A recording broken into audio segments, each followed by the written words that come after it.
Oi, gente, tudo bem? E agora nesta aula nós vamos dar continuidade ao assunto do capítulo 2 de Sociologia, estratificação social. Lá tem um itemzinho, concepções sociológicas de estratificação social. Nós temos 3 concepções sociológicas, pelo menos, sobre o que é estratificação social, porque ela existe, que é o marxismo, o funcionalismo e os mecanismos reguladores do mercado. Que é isso? Existe um jeito, ou a sociedade sempre é dividida em camadas, em estratos. É o que a gente chama de estratificação social. A gente viu na aula passada. Então, por que a sociedade é dividida em estratos, em camadas? O porquê é respondido pelo menos de 3 formas diferentes que tem aí no livro de vocês, né? Existem também outras formas, mas essas são as principais. Como é que o marxismo vê a estratificação social? Como é que o funcionalismo vê? Como é que os mecanismos reguladores do mercado veem? Para o marxismo, as sociedades são divididas em estratos ou camadas. Por quê? Porque as relações econômicas, elas definem as classes sociais.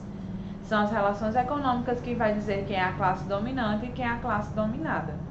São as relações econômicas que separam as sociedades em estratos, em classes sociais.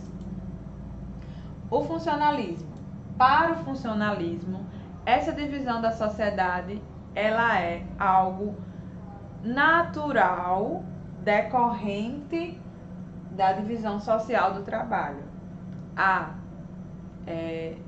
Eu sou médico, então o meu trabalho é diferente do trabalho de um professor, de um engenheiro, de uma pessoa que é caixa no supermercado. Então, essa divisão do trabalho dentro da sociedade é que naturalmente vai gerar as classes sociais, a divisão da sociedade em grupos sociais específicos. Existiam alguns estudiosos que entendiam que essa divisão da sociedade ela acontece por causa dos mecanismos reguladores do mercado. Que é isso?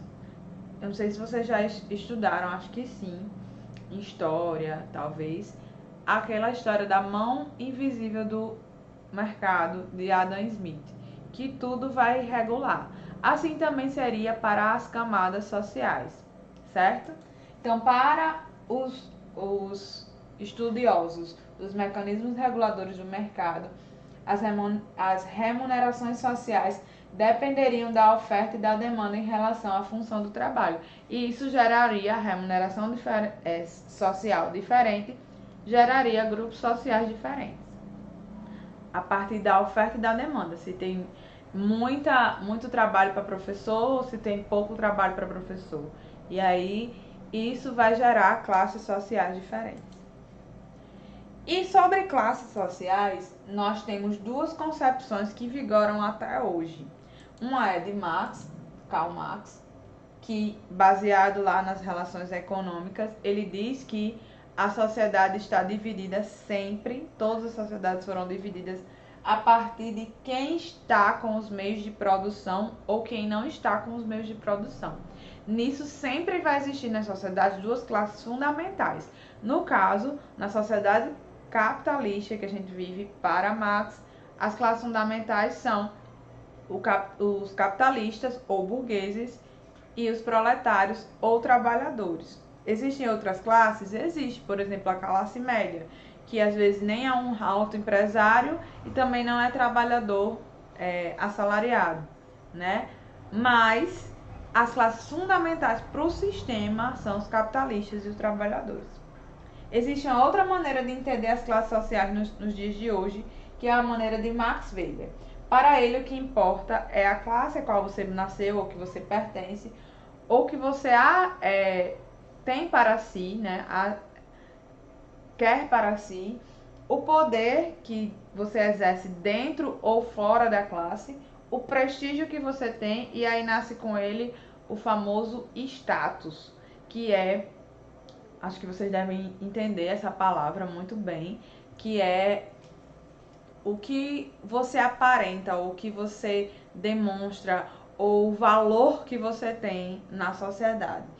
Então, para Weber, as classes não são divididas apenas a partir das relações econômicas.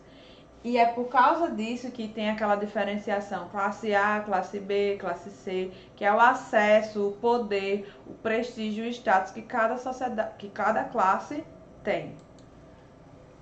E a desigualdade é o quê? Quando a gente pensa em desigualdade, a gente geralmente pensa em pobreza, né? E aí eu trouxe essa charge para vocês.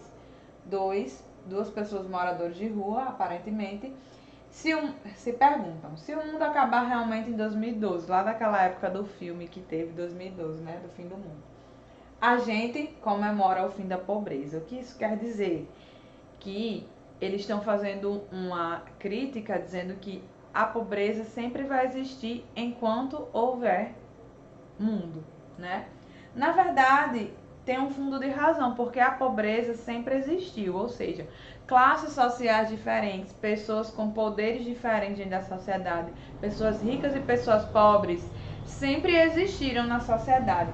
Porém, a desigualdade, ela nunca foi tão contraditória.